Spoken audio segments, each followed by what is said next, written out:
Assalamualaikum warahmatullahi wabarakatuh. Izin memperkenalkan diri, nama saya Ridwan Febriansyah dengan NIM 120210024 dari kelas RA dengan dosen pengampunya Bu Erdina Tiagita Utami. Di sini saya akan menjelaskan tentang tugas mekanika tanah satu saya. Tugas mekanika tanah ini berisi tentang soal. Untuk soal yang pertama sendiri yaitu menjelaskan tentang proses pembentukan bumi dan patahan.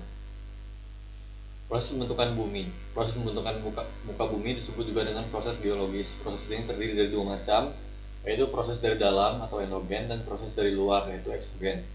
Dua proses inilah yang membentuk muka bumi tidak rata. Berikut penjelasan dari kedua proses tersebut. Yang pertama, tenaga endogen.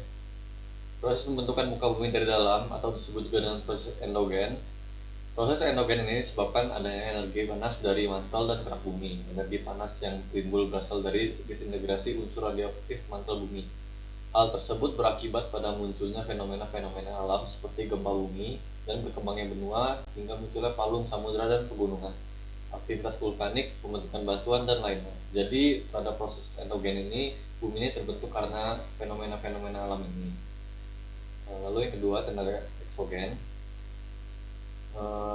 Pada tenaga eksogen ini, bumi dibentuk proses dari luar atau eksogen ini merupakan tenaga bentuk muka bumi yang bersifat merombak dan memperbaiki dan membangun. Adapun proses pembentukannya terjadi di lapisan litosfer. Pada lapisan litosfer akan terjadi penggerusan atau perombakan oleh tenaga eksogen seperti pelapukan, pengikisan, sedimentasi. Awal mulanya sebuah gumpalan tanah akan dihancurkan dengan pelapukan, kemudian dikikis dan diangkut oleh air, gletser atau lainnya. Setelah itu akan terjadi pengendapan atau sedimentasi sehingga menjadi hamparan batuan dari kasar hingga halus.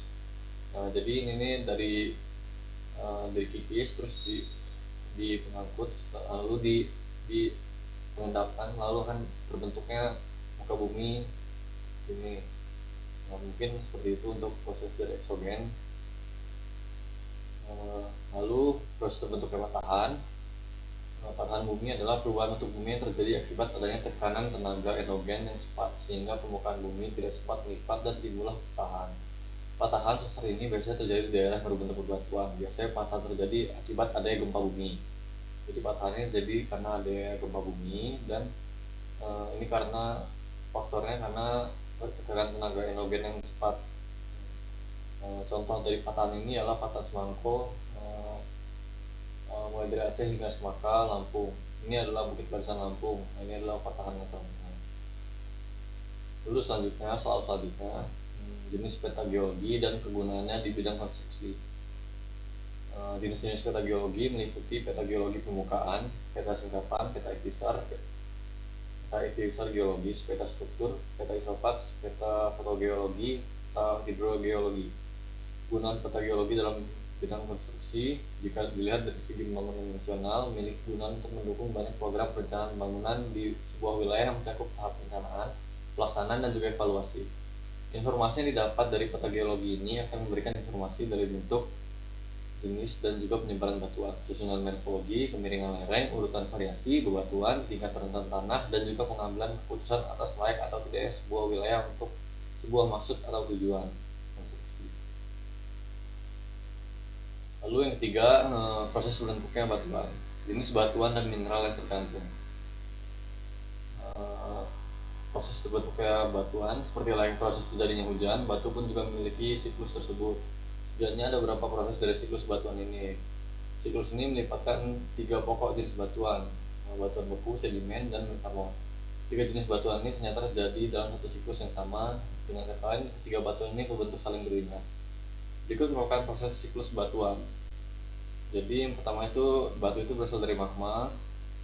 Magma mengalami kristalisasi dan magma mengalami pengangkatan pelapukan, lalu mengalami erosi, dan keempat pengendapan dan pembentukan batuan sedimen. Yang kelima, batuan sedimen berubah menjadi batuan metamorf, dan batuan metamorf atau malian berubah lagi menjadi magma. Jadi awalnya ini batuan dari magma, terus dia keluar dan terjadi proses kristalisasi, lalu batuan turun mengalami proses pengendapan dan pembentukan sedimen. Lalu sedimen ini menjadi batuan metamorf, dan menjadi batuan metamorf ini kembali menjadi magma lagi dan jadi dari awal lagi. Mungkin ini siklus dari terbentuknya batuan.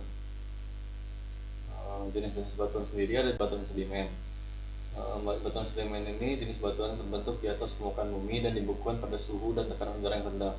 Batuan sedimen sebenarnya merupakan bentukan dari batuan yang pernah ada sebelumnya yang sudah terkena berbagai jenis pelapukan dan erosi tanah. Mineral sekunder yang umum terdapat dalam batuan sedimen misalnya kan kalsit, argonit, pirit, dan juga lauk dan kaulinit.